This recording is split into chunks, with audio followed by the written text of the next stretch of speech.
del rapto de la iglesia.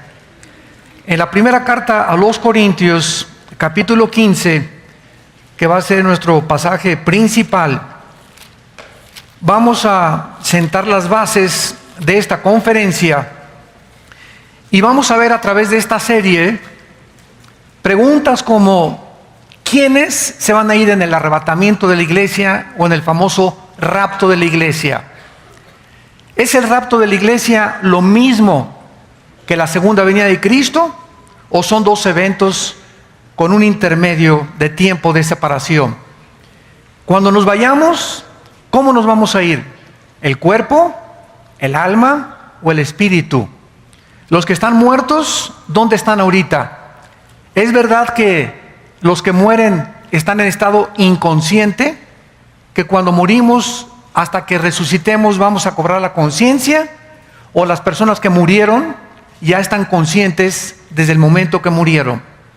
Vamos a ver también de qué forma el espíritu, el alma y el cuerpo están interconectados, y quiénes se encuentran ahorita en el centro de la tierra, qué están haciendo en el centro de la tierra, y quiénes se encuentran en el cielo.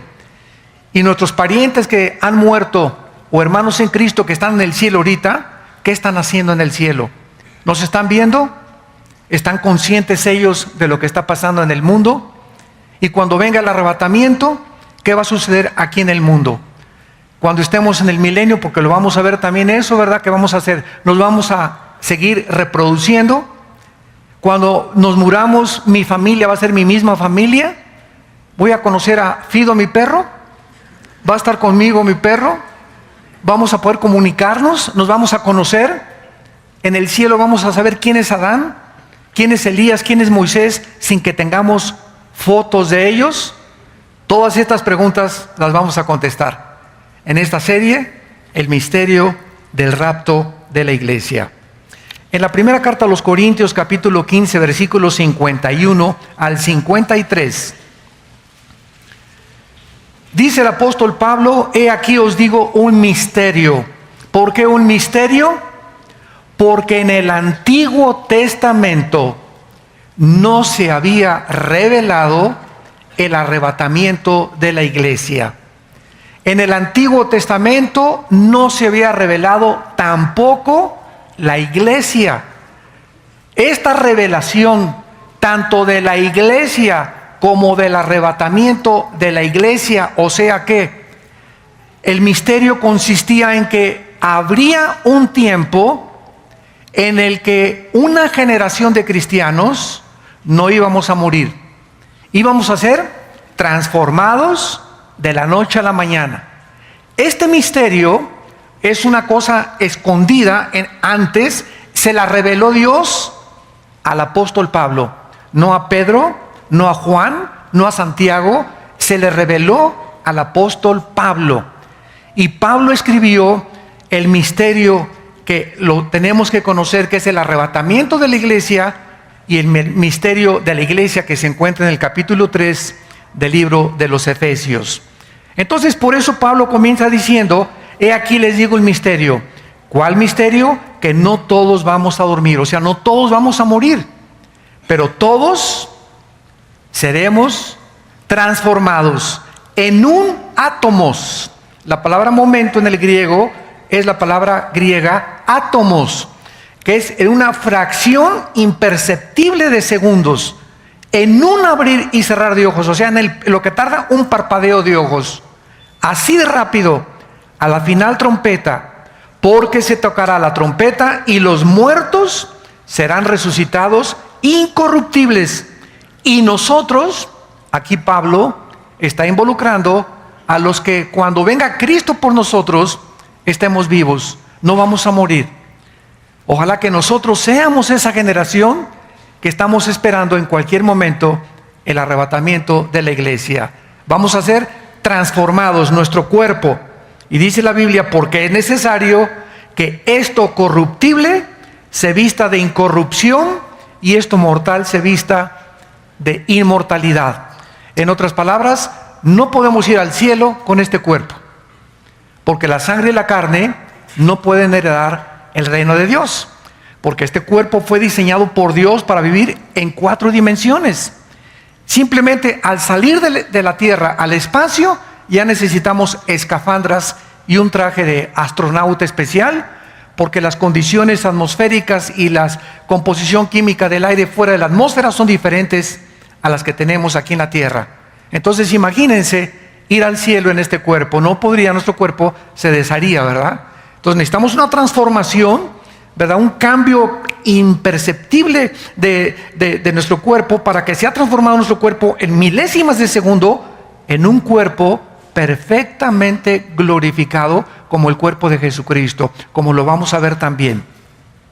Y leamos rápidamente también en la primera carta a los Tesalonicenses, capítulo 4, primera de Tesalonicenses, capítulo 4, versículo 14 en adelante. Tampoco, hermanos, queremos que ignoren acerca de los que duermen, para que no se entristezcan como los otros que no tienen esperanza.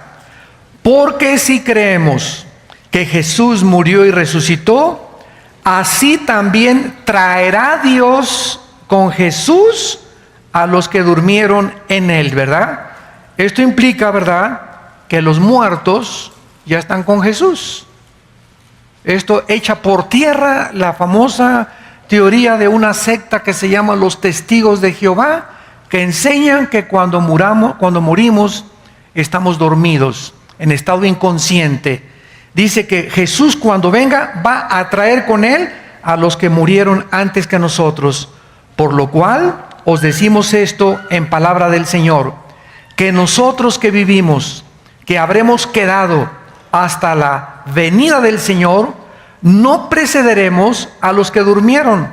O sea, no vamos a ser arrebatados antes de los muertos, porque el Señor mismo, con voz de mando, con voz de arcángel y con trompeta de Dios, descenderá del cielo, y los muertos en Cristo resucitarán primero.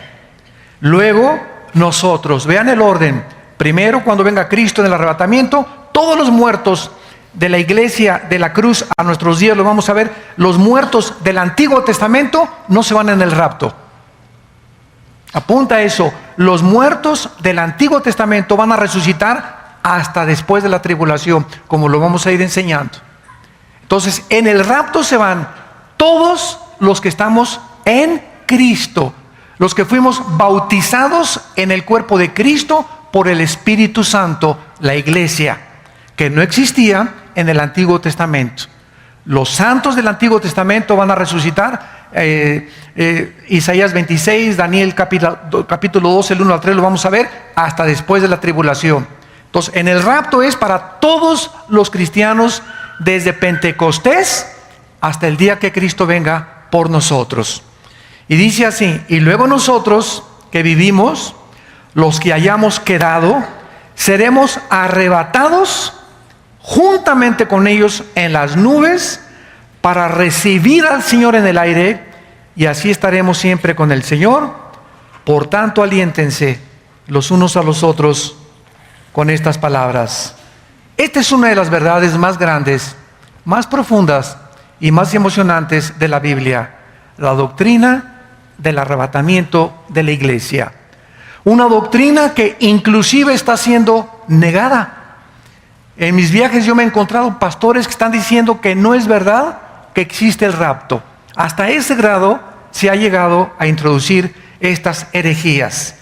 La Biblia dice que millones de personas de repente vamos a desaparecer del mundo, y la mayor parte de los seres humanos que se queden aquí van a quedarse con la baba colgando. Van a preguntarse, ¿verdad?, qué pasó. Los periódicos mañana en la mañana o el día que pase el arrebatamiento, los medios de comunicación, Fox News, CNN, Televisa, ¿verdad?, Televisión Azteca, Telemundo, Univisión, todos los sistemas masivos de comunicación, desaparecieron millones de personas de repente, voltearon millones de personas, y ya no está la esposa, ya no está tu esposo, ya no están tus hijos, ya no están los bebés en los hospitales, aviones que se van a estrellar porque los pilotos desaparecieron, grandes accidentes de tránsito en todas las carreteras, porque de repente choferes desaparecieron de sus vehículos, y va a ser un caos internacional. Millones de parejas serán separadas, el incrédulo se quedará, el creyente desaparecerá. Aviones sin pilotos, choferes sin vehículos, niños en sus cunas, gobiernos se quedarán sin cientos de políticos, barcos sin sus capitanes, etcétera, etcétera. ¿Qué es el rapto en primer lugar? Vamos a definir doctrinalmente qué significa el arrebatamiento de la iglesia. Es el próximo evento en el calendario profético de Dios. Lo próximo que va a suceder dentro de las profecías de la Biblia es el arrebatamiento de la iglesia. Dicho de manera simple, es la primera fase de la venida de Cristo y la intersección de dos eventos: la resurrección de los muertos, o sea, los creyentes de la época de la iglesia, y la transformación instantánea de nuestros cuerpos. Cuando Cristo regrese, va primero a venir en el aire sin poner los pies en la tierra. Viene por nosotros para sacarnos con Él, y mientras nos vamos con Él, van a pasar en la tierra 7 años de tribulación. Repito, viene Cristo y nos saca, y va a firmarse un tratado en el Medio Oriente por el anticristo. Tal vez en el momento en que el anticristo firme el tratado, nosotros nos vayamos. Porque en segunda de Tesalonicenses capítulo 2 dice que el anticristo no vendrá sin que antes venga la apostasía y se manifieste entonces el hijo de perdición. Lo vamos a ir viendo también. Entonces nos vamos en el rapto, pasan 7 años de tribulación, y al acabar la tribulación, la guerra del Armagedón, nosotros en los 7 años, mientras estamos en el cielo, estamos en el tribunal de Cristo. 1 Corintios capítulo 3, donde vamos a ser evaluados y recompensados de todas las cosas mientras estábamos en el cuerpo. 2 Corintios 5:10. Cuando regresemos en el Armagedón con Cristo, regresamos con Él. Repito, el rapto viene por nosotros, la segunda venida es con nosotros. Ahí está claramente demostrado que son dos eventos separados. En el rapto viene por nosotros, en la segunda venida viene con nosotros, ya glorificados, a establecer su reino milenial aquí en la tierra. Entonces, la primera venida de Cristo sucede en dos fases: el arrebatamiento de la iglesia, y la segunda después de la tribulación, cuando regrese para derrotar al anticristo e iniciar la guerra del Armagedón. En segundo lugar, cuando nos referimos al rapto de la iglesia, estamos también refiriéndonos a la resurrección de los justos, porque los que no son cristianos no van a resucitar en el arrebatamiento. En el arrebatamiento resucitan todos los que habían muerto, pasan 7 años de tribulación, y después venimos nosotros con Cristo, y después 1000 años, y al acabar los 1000 años resucitan los que no recibieron a Cristo en sus vidas. Esto está en Apocalipsis 20, del 11 al 15, y se conoce en la Biblia como el juicio del gran trono blanco.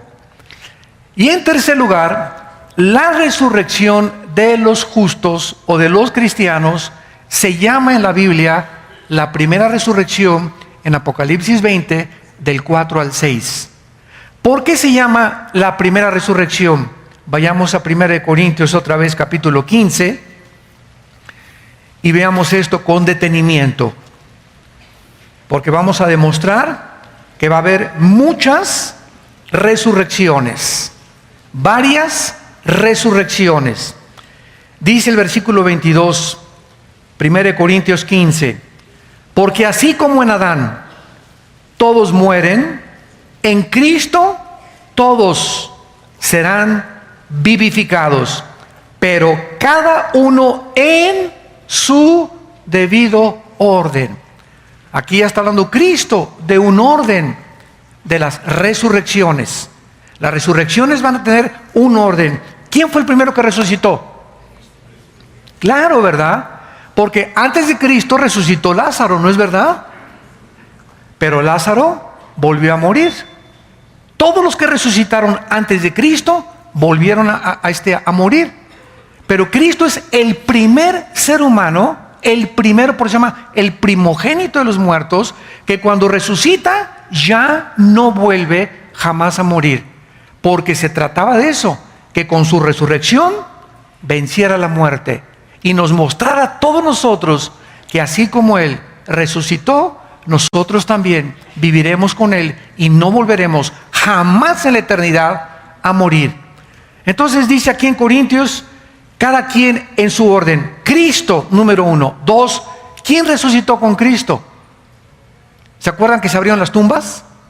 ¿Se acuerdan de la resurrección de Cristo? Y muchos que habían muerto resucitaron, ¿verdad? Tal vez entre ellos iba Lázaro también, pero hubo cantidad de santos que resucitaron para cumplir la fiesta de Levítico 23, que se llama la fiesta de las primicias, cuando los sacerdotes entregaban el fruto, ¿verdad? O el pueblo a los sacerdotes, recibían el fruto y recibían una gavilla junto con el fruto.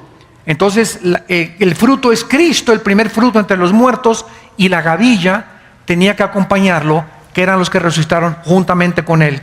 Y luego dice el versículo 23, luego los que son de Cristo en su venida. Aquí se está refiriendo, ¿verdad?, ya a nosotros en el arrebatamiento, y luego el fin, cuando entregue el reino de Dios. Muy bien, después de nosotros, ¿quién va a resucitar? Después de nosotros, ¿quién sigue en la resurrección? Bueno, siguen, ¿verdad?, los 144,000. En la tribulación van a resucitar los 144,000. Y ahí ya llevamos 4 resurrecciones.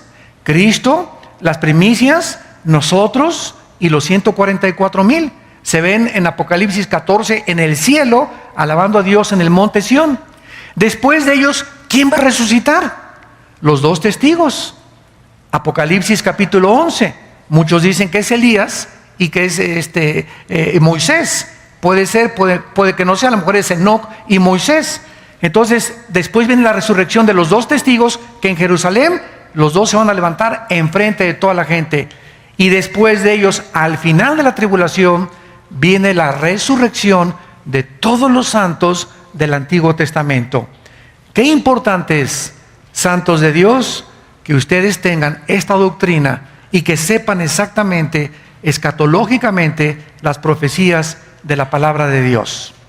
Y después, al acabar el milenio, la última resurrección, los malos, que van a presentarse, y ya vamos a estar nosotros como el gran jurado, donde Dios va a mandar al lago de fuego a todos aquellos que rechazaron y que no quisieron nada con su Hijo Jesucristo. En aquel tiempo, entonces, Dios les va a demostrar que Él nunca mandó a nadie al infierno. Como me dijo una vez una viejita, ay, hermano Alducin, Dios es más bueno que San Crisóstomo. Le dije, sí, Dios es bueno, claro, Dios es amor. Y me dice esta viejita, es que Dios no va a mandar a nadie al infierno porque es muy bueno Dios y al final va a perdonar a todos. Y le dije, amén, yo estoy de acuerdo con usted. Dios no va a mandar a nadie al infierno, ellos se van a ir solitos. De tal manera amó Dios al mundo que dio a su Hijo unigénito, para que cualquiera de ustedes en esta mañana, y los que deben a traer los millones por la televisión, no se pierdan. Dios abrió sus brazos en la cruz y dijo, los amo. Me acusan de injusto. Una vez me dijo un ateo, oiga, es que no es justo, me dice, dentro de la justicia y la jurisprudencia y las leyes, por aquí, por allá, no es justo que Dios nos culpe de un pecado de Adán y Eva y que hayamos nacido todos pecadores por la culpa de un par como ustedes enseñan de la Biblia. ¿Usted considera eso justo? Y le dije, no, no es justo, tiene usted razón. Y le pregunté, ¿y acaso es justo que alguien pague por usted? Ah, caray.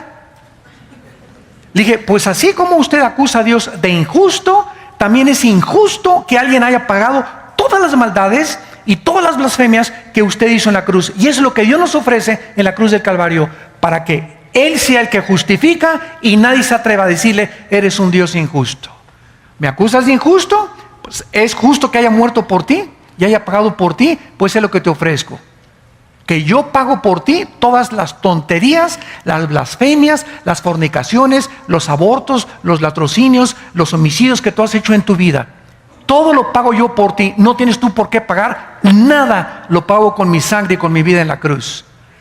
Esta es la injusticia más grande, que alguien entre cuando Barrabás había sido el criminal más grande de todos los tiempos, y de repente entró un soldado y le abrió la puerta a Barrabás y le dijo: eres libre, Barrabás. Y Barrabás salió, pero ¿cómo que soy libre? ¿Por qué? Porque alguien, el que está allá afuera, pagó por ti. Eso es lo que Dios, el mensaje que Dios nos da. Somos libres. Pero ¿cómo es posible si yo fui bandido, borracho, parrandero y jugador? Marihuano, neurótico, esquizofrénico, 4 o 5 divorcios y maté, etcétera, etcétera. Eres libre. Pero esto no es posible, alguien tiene que pagar. Yo tengo que... No, es que ese es el mensaje del Evangelio y de la gracia de Dios. Dios paga en nuestro lugar lo que nosotros merecíamos pagar por amor de su Hijo Jesucristo. Para que Dios sea el que justifica y que nadie se atreva a decirle a Dios que es injusto. Porque es más injusto que Él haya pagado en nuestro lugar. Muy bien, vamos ahora a ver rápidamente qué sucede cuando morimos, para comenzar a poner las primeras bases, para ir desde la A hasta la Z, para poder entender cómo se va a llevar a cabo esta reunión de nuestro cuerpo, nuestra alma y nuestro espíritu en el arrebatamiento. Tenemos que comprender lo que la muerte física le hace al cuerpo, al espíritu y al alma. ¿Qué sucede cuando un cristiano se muere? ¿Qué pasa con su alma, su espíritu, a dónde se van, su cuerpo, etcétera, etcétera? En primer lugar, la palabra muerte, apúntalo por favor, no significa en la Biblia cesar de existir. La palabra muerte no significa cesar de existir, ni tampoco aniquilación. La palabra muerte significa separación. Separación. Cuando dice la Biblia que nacimos, Efesios 2:1, muertos en delitos y en pecados, ¿qué está diciendo? Que nacimos separados de Dios espiritualmente. Somos espíritu, tenemos un alma, vivimos dentro de un cuerpo. Otra vez, soy espíritu, tengo un alma y vivo dentro de un cuerpo. En otras palabras, mi espíritu y mi alma son realmente mi yo, y están dentro de una botella, dentro de un envase, dentro de una casa temporal que está sujeta a la corrupción o físicamente a la ley de la entropía. Todo se desgasta, estamos muriendo celularmente desde que nacimos, y este cuerpo cada día se agota y se desgasta hasta que llegamos a lo viejito, ¿verdad? Nacemos chiquitos y llegamos a la vejez, y el alma y el espíritu se van renovando dentro de nosotros. Esto se hace cada vez más viejo, pero el interior, con la palabra de Dios, va haciéndose más fuerte y más fuerte y más fuerte y más fuerte. Cuando Adán y Eva pecaron, el espíritu se apagó, se separó de Dios, y desde Adán hasta nuestros días nacemos ¿cómo? Con alma y con cuerpo exactamente igual que los animales, porque los animales tienen alma. Entonces, desde Adán hasta nuestros días, todos nosotros nacimos con el alma y con el cuerpo. La única diferencia entre nosotros, aún separados de Dios espiritualmente, entre nosotros y los animales, es que aún cuando nacimos separados de Dios, muertos espiritualmente a Dios, Dios puso dentro del alma la conciencia de la eternidad. Eclesiastés 3:11. Porque los animales no tienen conciencia de la eternidad. Los animales no saben que van a morir. Los animales no tienen conciencia de su existencia, pero nosotros sí la tenemos. Esa es la diferencia entre nosotros y los animales. Cuando Cristo vivía, se acercó a un hombre llamado Nicodemo, religioso, le decían San Pancracio de Tlalnepantla. religioso y cumplía con toda su religión, iba a su iglesia, miércoles de ceniza, se iba de rodillas a la villa, etcétera, etcétera. Religiosísimo Nicodemo, como todos los fariseos. Nicodemo se acercó a Cristo con su alma y con su cuerpo. Juan capítulo 3, y le dijo a Cristo: Rabí, sabemos que tú has venido de Dios por las cosas que tú has hecho. Y Cristo lo paró en seco. Ya no lo dejó seguir platicando. Y le dijo: Nicodemo, tienes que nacer de nuevo. Estás muerto, separado de mi Padre espiritualmente. Tu religión es almática. Y tu religión tú la inventaste. Si tú no naces de nuevo, si tu espíritu no vuelve a resucitar, si no es regenerado tu espíritu, aunque seas persinado, bautizado y católico, protestante, mormón, bautista, presbiteriano, nazareno, amistad cristiana, vida nueva para el mundo, no importa la religión que vayas, mientras tú no nazcas de nuevo, mientras no se regenere tu espíritu por el Espíritu de Dios, no vas a entrar al cielo. Y si tú te mueres con solo tu alma y con tu cuerpo, sin que tu espíritu durante tu vida se haya regenerado, te condenas eternamente. Entonces, Cristo nos trae un mensaje de que necesitamos nacer de nuevo. ¿Qué significa esto? Que cuando entra el Espíritu Santo a nuestra vida, porque el Espíritu es el que vivifica, entra a lo que estaba muerto, al foco, y lo prende. ¿Y quién es un cristiano? Es una persona que ha nacido, que ha vuelto otra vez a resucitar, que comienza a comunicarse con Dios. Porque Dios no es alma, Dios no es cuerpo, Dios es espíritu. Juan 4:24. Y si quieres comunicarte con Dios, y si quieres adorar a Dios, y si quieres servir a Dios, tiene que ser a través de tu espíritu, pero naciste muerto. Entonces, como estamos muertos espiritualmente, inventamos las religiones. ¿Qué son las religiones? El esfuerzo o el sustituto del plan de Dios para comunicarse con Dios. ¿Y qué es la religión? Es un sistema de creencias, de dogmas, de ritos, de ceremonias. El católico tiene sus dogmas, el protestantismo las suyas, los mormones las suyas, etcétera, etcétera. Todas las religiones tienen su forma, el judaísmo, el hinduismo, los musulmanes, el islam. Todos están tratando de alguna manera, ¿qué cosa? De poder comunicarse con alguien que en la conciencia traemos, que existe y que es nuestro creador. Pero estamos tratando de comunicarnos con Él equivocadamente, a través de buenas obras, porque todas las religiones enseñan, sin excepción, pórtate bien, haz buenas obras y sacrificios.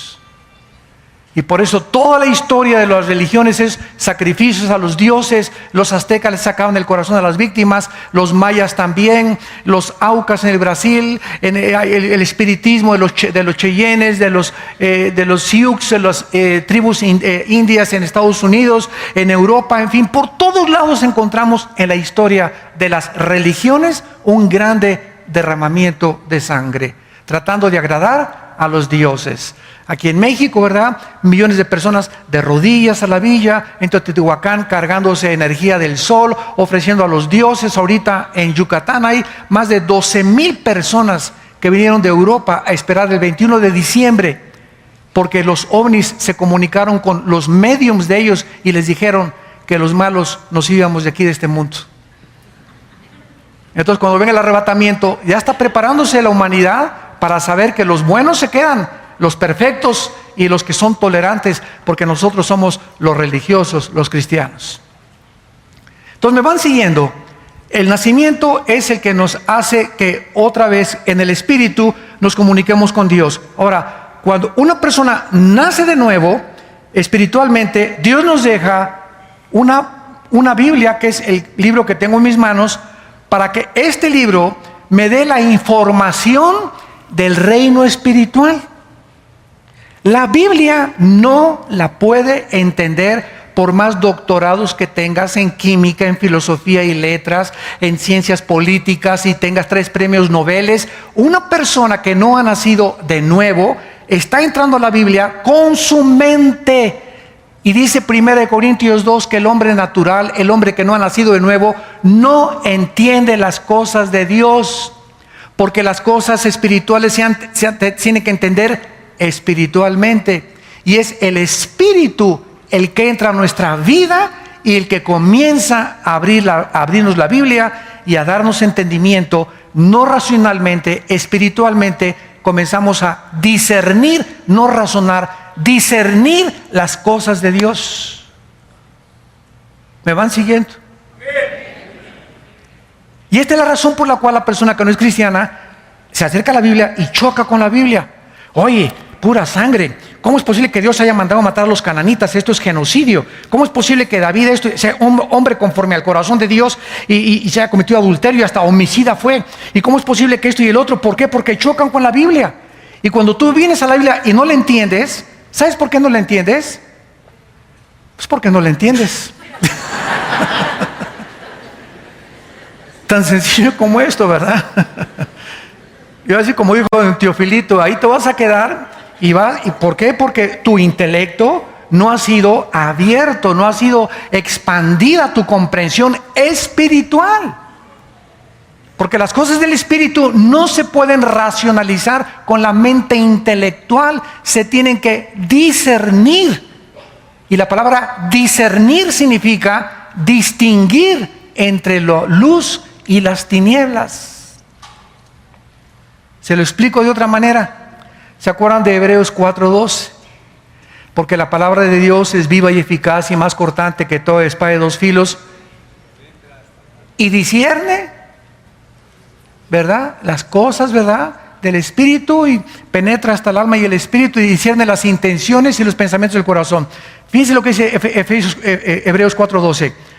Este es el alma y este es el espíritu, la mitad de mi Biblia. Este es el alma, este es el espíritu.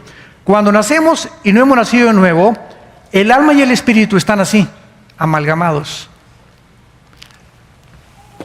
El espíritu está muerto y el alma tiene un poco de vida, porque tiene la conciencia de la eternidad, repito.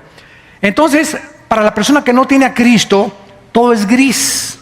Una persona que no tiene a Cristo no puede distinguir claramente el bien y el mal. Bueno, sabe que matar es malo, todas las tribus africanas lo saben, los ignorantes lo saben que robar es malo, que el adulterio es malo, que una muchacha no debe casarse más que virgen. Son conceptos que ya trae el alma humana, la ley escrita en el corazón, la conciencia, pero no distingue claramente qué es realmente, qué es bueno y qué es malo a los ojos de Dios. No, pues todo el mundo ahorita vive en pecado y se acuesta con su novio y cuando nos casemos pero antes de casarnos puedo tener relaciones sexuales, el matrimonio gay no hay ningún problema, el aborto no hay ningún problema. Se dan cuenta, ya en las cosas profundas ya no hay distinción. Ya está así, ya no saben quién es bueno, quién es malo, quién tiene la verdad, quién no tiene la verdad. ¿Será fumar marihuana bueno? ¿Será malo? ¿Será tener 3 esposas bueno? ¿Será malo? Ya no hay distinción. Entonces la palabra de Dios, dice en Hebreos 4:12, cuando entra, separa el alma del espíritu. Solo la palabra de Dios me pone aquí el espíritu y me pone el alma. Y entonces Dios comienza a comunicarse a mi espíritu y mi espíritu comienza a mandarle la información a mi alma para cambiar mi manera de pensar. Nadie puede cambiar a un ser humano su manera de pensar más que la Biblia. Nadie.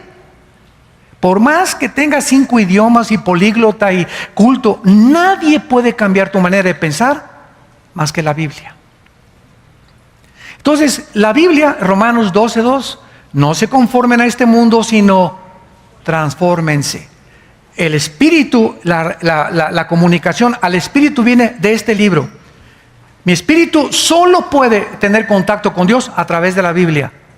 Entonces la Biblia se comunica a mi espíritu, me comienza a mostrar las cosas de Dios, mi espíritu le comienza a pasar la información, escúchenme, a mi alma, a mi mente. El alma está en la mente. Mi mente comienza a ser transformada. Híjole, tengo que tratar bien a mi esposa.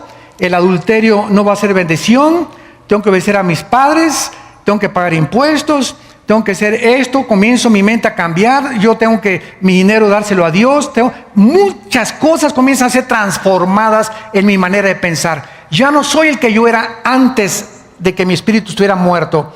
Y una vez que mi alma comienza a ser transformada, mi alma comienza a gobernar mi cuerpo. Y mi cuerpo se comienza a convertir en mi esclavo. Que quiero una pizza a las 2 de la noche, cállese, no le doy nada. Que esa muchacha comienza a relinchar como caballo de las muchachas, ¿verdad? Nada, Señor, ayúdame, ¿verdad? Mi esposa nada más. Y comienzo a decirle a mi cuerpo las pasiones que están dentro de ese cuerpo. Aquí en el cuerpo opera el pecado. Aquí operan los demonios. Los demonios no operan en el espíritu, porque no hay comunión entre el espíritu y las tinieblas. Si hay demonios en tu vida, no están en tu espíritu. Por eso un cristiano no puede ser poseído, porque le pertenecemos a Dios. Pero puede ser influenciado en tu cuerpo y gobernar tu cuerpo y dominar tu cuerpo y crear de la pornografía un hábito, una obsesión, del alcoholismo, de las drogas, del odio, etcétera, etcétera, que infectan a tu alma. Porque cuando el cuerpo no se somete al alma, la mente es infectada. Entonces se dan cuenta cómo es y cómo opera mecánicamente la transformación bíblica del cristiano. El espíritu tiene que nacer de nuevo, el espíritu tiene que ser alimentado con la palabra de Dios. Mientras más leo la Biblia, mientras más medito, mientras más tengo comunión con Dios, más mi mente se renueva. Y mientras más se renueva mi mente, más fuerte soy mentalmente, porque mi cuerpo trae una fuerza como ustedes no se imaginan. Cristo se lo dijo en Getsemaní: el espíritu está presto, pero la carne es débil, débil, débil, débil. Y por eso le pregunto a una persona: ¿por qué fumas? ¿Qué no sabes que el cigarro te infecta las encías, la laringe, el esófago, todo? Y que el alcohol te amuele el hígado. Sí, sí lo sé, hermano, pero no puedo dejarlo de hacer. O sea, esa persona tiene una fuerza en el cuerpo mucho más grande que su fuerza de voluntad. Yo sé que la pornografía me afecta, pero soy adicto. Hay algo que me lleva a la pornografía y yo sé que está mal, pero me lleva contra eso, y veo que mi cuerpo vence a mi alma, vence mis pensamientos. ¿Por qué? Porque tu alma no está renovada. Eres débil mentalmente y la fuerza de voluntad no sirve. Dice en Romanos 8: si por el espíritu vences la carne, vivirás. Muy bien, una vez que hemos comprendido más o menos esto, vamos a ver ahora a continuación, en segundo lugar, en el capítulo 35 del libro del Génesis, la diferencia entre el espíritu y el alma. Hay algunas enseñanzas de algunas iglesias que enseñan la famosa dicotomía, dicodos, que el alma y el espíritu es lo mismo y que son términos intercambiables. ¡Qué gran error! Tanto etimológicamente, la etimología es la rama de la ciencia que estudia la raíz de las palabras. Y saben ustedes que casi todos los lenguajes vienen del latín y del griego. Entonces, cuando estamos una etimología o cuando estamos hablando de palabras, qué importante es definir qué estamos diciendo, ¿verdad?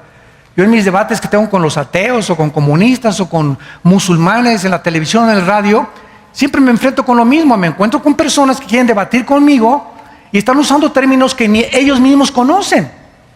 Entonces tengo que regresar: oye, ¿qué quieres decirme con lo que tú me estás, con esa palabra que usaste?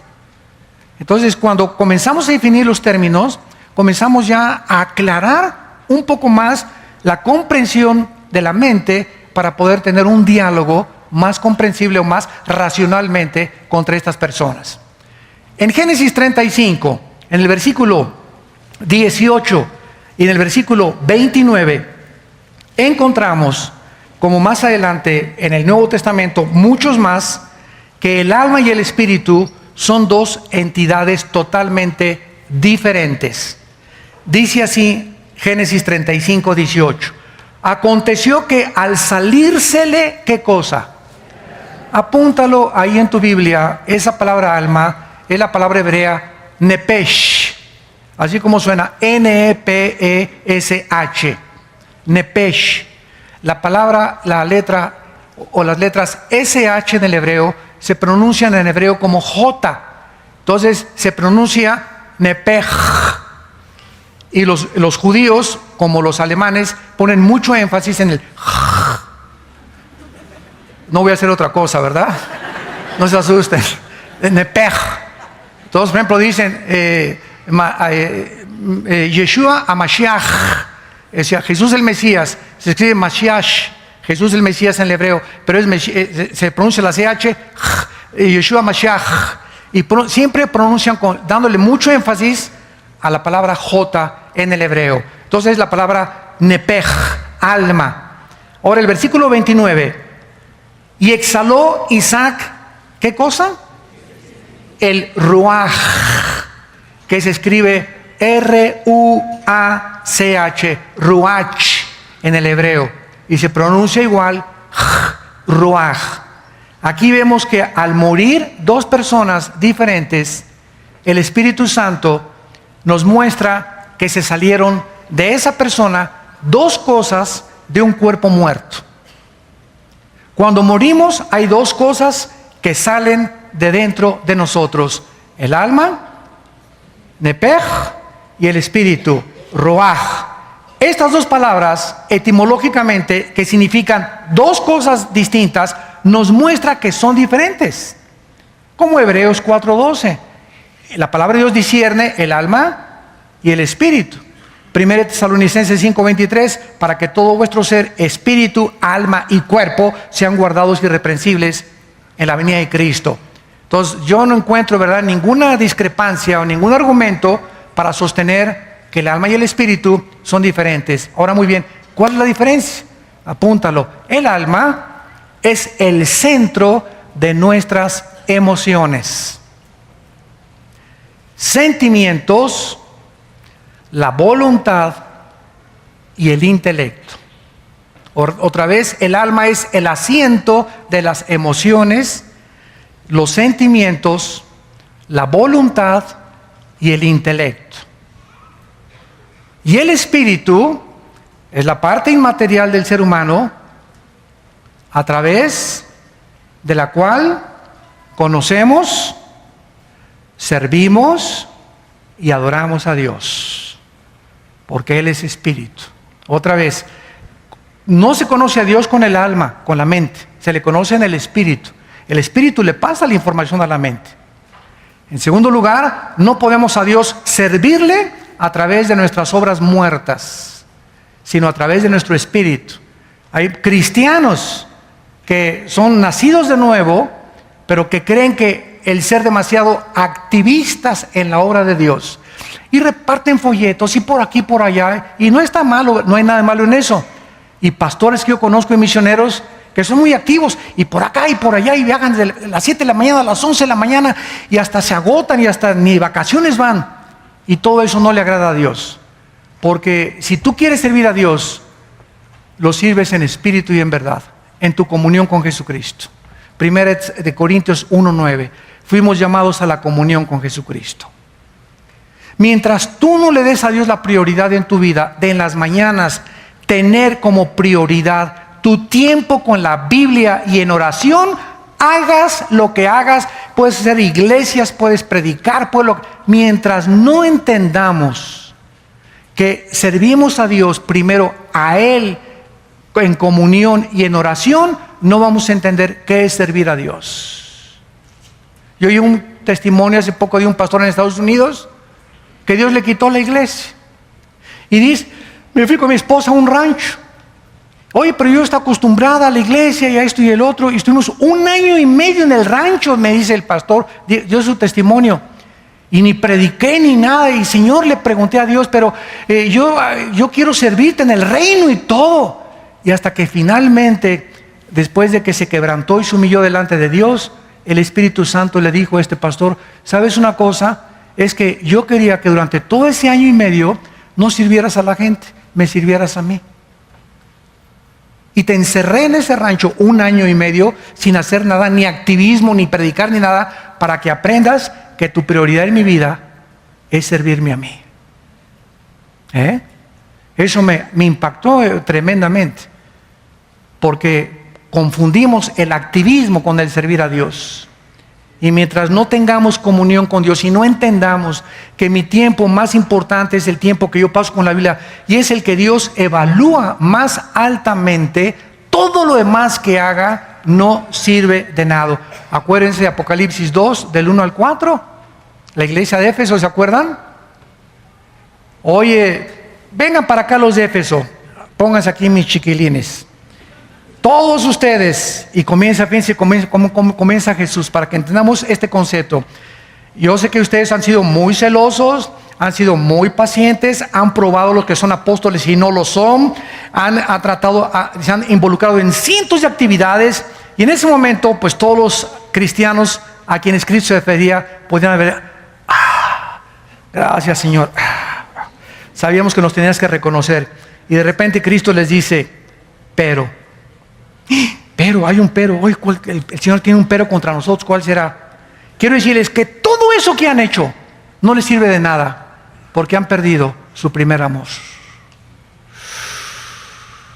Todas las iglesias que construiste, todo lo que tú hiciste no es absolutamente comparado, porque tienes años que no tienes comunión conmigo. No estás enamorado de mi Hijo Jesucristo. Y le dice Cristo, arrepiéntanse. Fíjense nada más, arrepiéntense y regresen a sus primeras obras, porque si no se arrepienten y no regresan a mí y dejan tanta actividad para dedicarse más a mí, a darme tiempo, les quito el candelero de su lugar. En otras palabras, ¿qué significa esto? Que si tú no entiendes que nosotros somos testigos al mundo y brillamos, y el poder que tenemos para hablar de Cristo es de nuestra comunión con Él, si comenzamos a hablar de los activistas, lo hacemos en la carne, y quitar el candelero significa que perdemos nuestro poder espiritual. Y predicamos en la carne, se puede enseñar en la carne, se puede repartir folletos en la carne es bien consagrada y súper religiosa.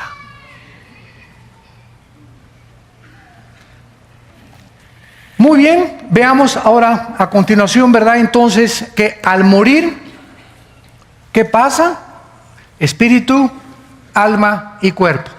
Al morir el cristiano, el alma y el espíritu del cristiano, al morir, si te mueres hoy a las 5 de la tarde saliendo aquí te atropella un camión, inmediatamente subimos al cielo.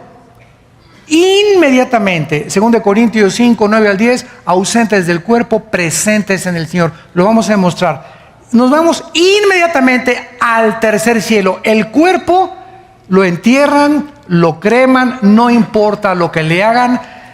Si lo creman o no lo quieren cremar, es opción, cada quien esté convencido en su mente, no hay ninguna ley en el Nuevo Testamento. Mateo 10 dice que no importa lo que hagan al cuerpo, ya sea que no te cremen, ¿verdad? De todas maneras, si no te creman, te comen los gusanos. Ahórrate el ataúd, ¿verdad? Y que te cremen mejor. Y es mi consejo que le doy a la gente, ¿verdad? Y te ahorras tanto borlote, que el mejor cofre, la mejor caja para mi abuelito y para mi papá, y que le pongan chapa de oro alrededor a la caja, ¿verdad? Y flores, y se gastan ahí todas las cosas. El muerto ni sabe con nosotros, ni está con nosotros, ni te lo agradece, ni nada. Es puro mercantilismo, ¿verdad? Todo eso viene del paganismo. Digo, si lo quieres hacer no hay ningún problema, ¿no? Hijo de paganos. No todos tienen esa intención, ¿verdad? No digo que todos lo tengan, ¿no? Pero cuando comenzamos a despertar espiritual nos damos cuenta, ¿verdad? Que pues mejor que lo creme, ¿verdad? Ya se acabó tantas cosas, un botecito, ¿verdad? Te ahorraste, hasta el hoyo en el panteón te ahorraste, ¿verdad? Entonces nos vamos inmediatamente al cielo, el cuerpo se queda adentro, y dice la Biblia que cuando Cristo viene al arrebatamiento, tu espíritu y tu alma vienen con Cristo, ¿te acuerdas? Y traerá Dios con Él a los que durmieron con Él, a los que murieron, por eso están con Cristo.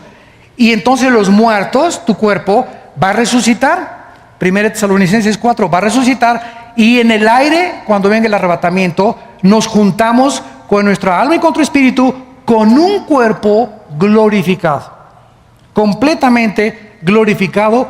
Y así ya estaremos para siempre con el Señor. Pero, mientras estamos en el cielo y no hemos recibido el cuerpo glorificado, ¿tenemos algún cuerpo intermedio en el cielo? Vayamos a Apocalipsis capítulo 6.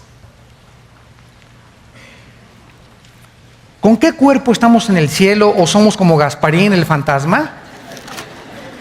No, de ninguna manera.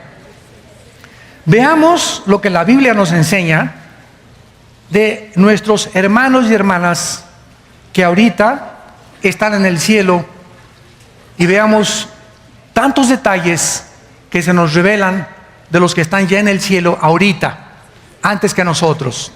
Dice Apocalipsis 6 del 9 al 11: cuando abrió el quinto sello, vi bajo el altar las almas. O sea, Juan estaba viendo con sus ojos, vio almas. Si fueran como Gasparín, incorpóreos, inodoros, transparentes, ¿verdad? No podía ver nada. Vio algo y él sabía que eran las almas.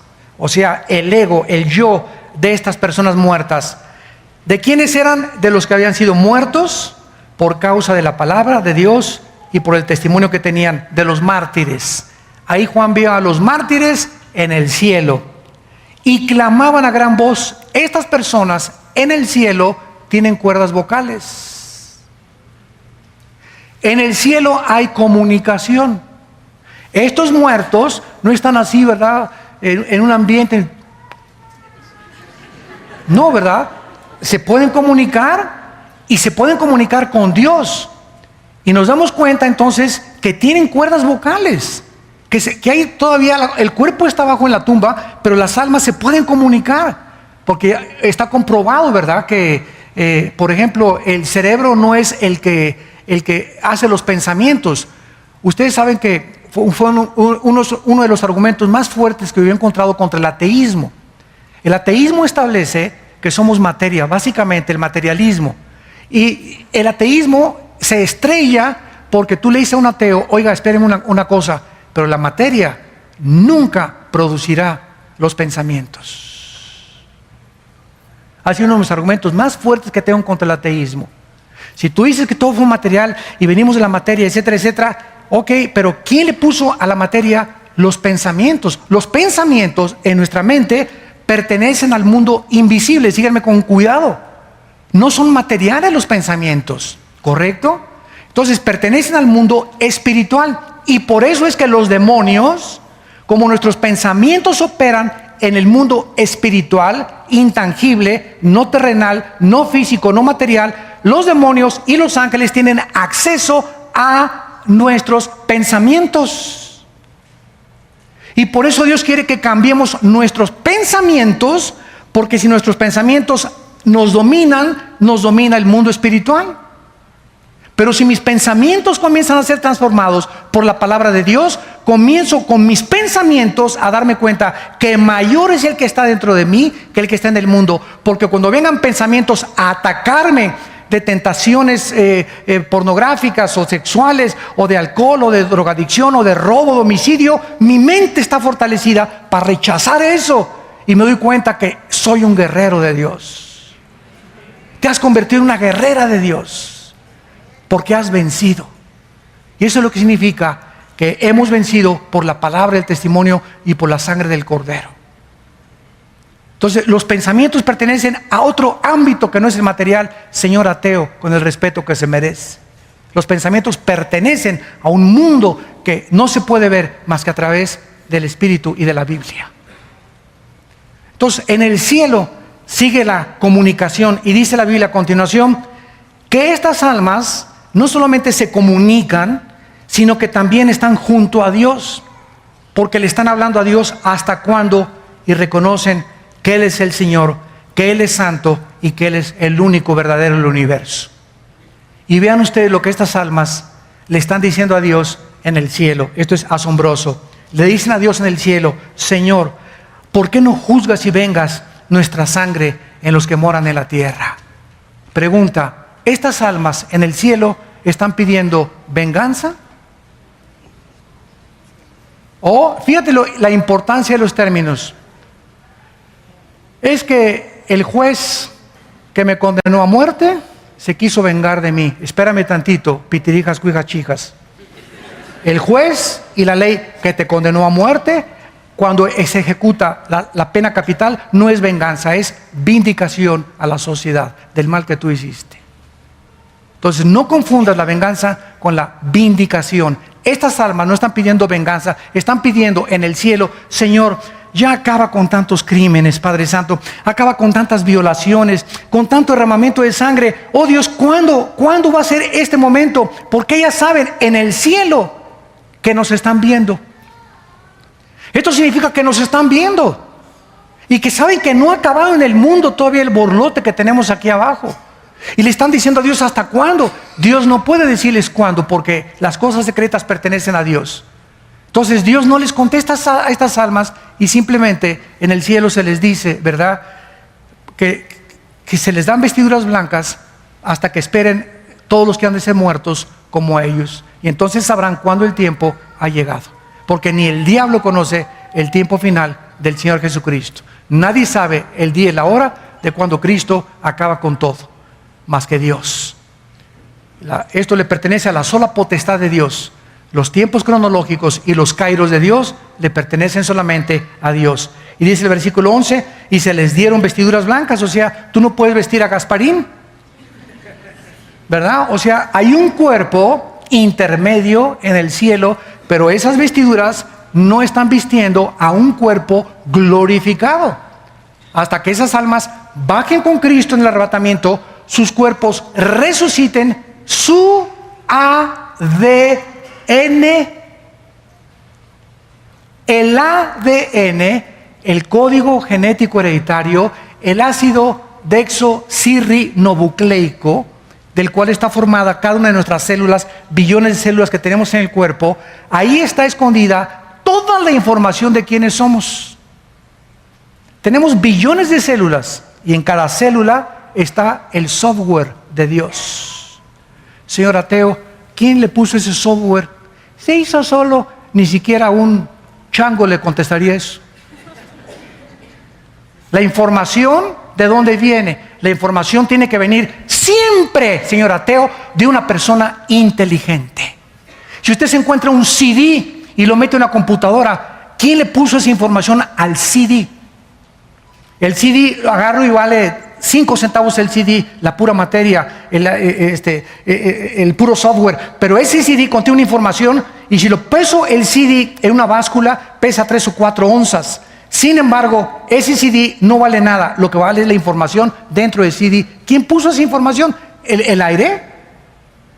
Oiga, aquí hay una información codificada impresionante, que cuando nacemos, las 23 células de mi madre y las 23 células de mi padre, los cromosomas, se juntan, y alguien le dice: tú vas a hacer a la semana corazoncito, a las 3 semanas se forma el corazón, comienza a bombear ahorita, esta va a ser la oreja, esta va a ser la piel, esta va a ser el páncreas, este va a ser el sistema digestivo, esta va a ser la piel. Oye, ¿se hizo solo? Aquí hay una información codificada. ¿Quién está dando órdenes a ese cigote para que comience a desarrollarse dentro del vientre de nuestra madre, nuestro ser? Estudia, señor ateo, la formación de un ser humano desde los primeros días hasta el 9º mes que nacemos al mundo. De qué forma tan mecánica y tan consecutiva y tan consistente cada cosa se va formando de una forma perfectamente bien planeada y organizada. Y la orejita ya, y el corazón, y comienza a bombear la sangre y todo eso, ¿verdad? Es como si dijeras: esa fábrica de llantas se hizo sola. Nos damos cuenta que, profesando ser sabios, nos hicimos necios. Y se les dijo a estas almas que se esperaran a que se completara el número de sus hermanos que iban a morir en el cielo. Así pues, esta palabra dormir, que se usa koimao en el griego, viene de koimetería, que significa cementerio, lugar donde duermen los cuerpos. De ahí viene la palabra cementerio, de la palabra griega koimetería. De ahí viene la palabra dormir. Entonces, cuando dice la Biblia y durmió, significa que el cuerpo es el que está dormido, pero nuestra alma y nuestro espíritu está en el cielo. Oremos. Padre, gracias por tu palabra en esta mañana.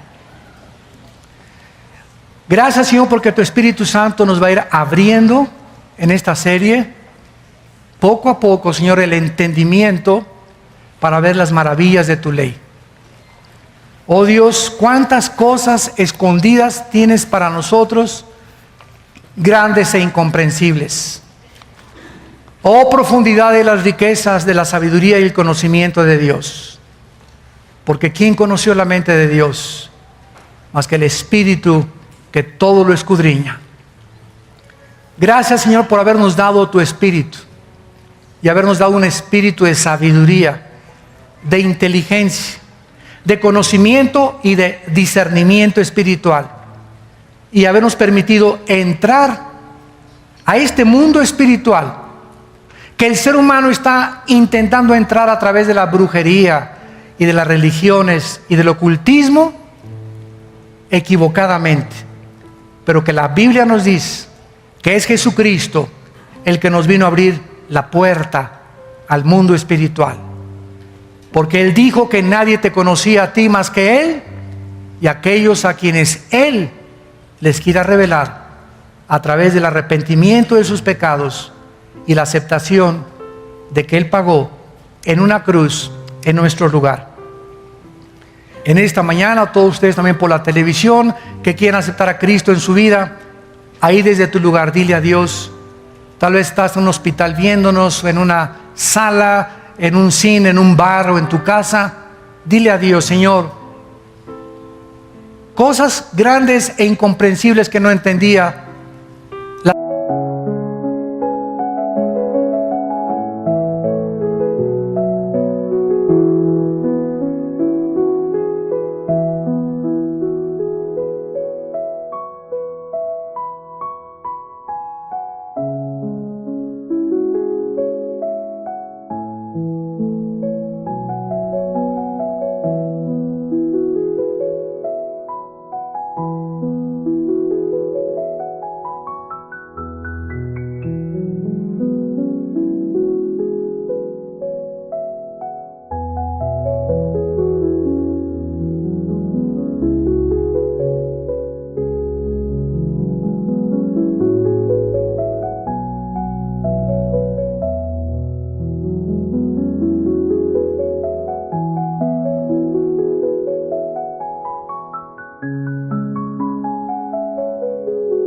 comienzo a entender. Y ahora comprendo que tú eres Dios y que yo necesito despertar espiritualmente, resucitar espiritualmente para poder caminar contigo y entender tus pensamientos. Me arrepiento de mis pecados. Creo que en la cruz pagaste tú, Jesús, por ellos con tu sangre preciosa, y te pido que a los 3 días entres a mi corazón como mi Señor y mi Salvador. En el nombre de Jesús. Amén.